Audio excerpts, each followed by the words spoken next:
In front of me is NOKIA C31, and today I would like to show you how you can change default apps on this Nokia.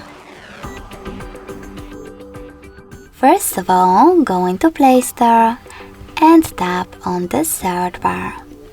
Now install your new default apps. In my case, Opera Mini browser. When your apps are ready, go into Settings.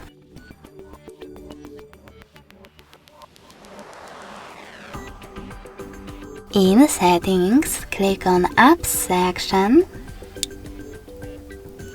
Scroll down, choose Default Apps, and click on one of those options.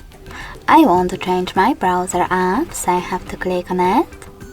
Tap on Opera Mini to set it up and go back. As you can see, after that, my default app has changed.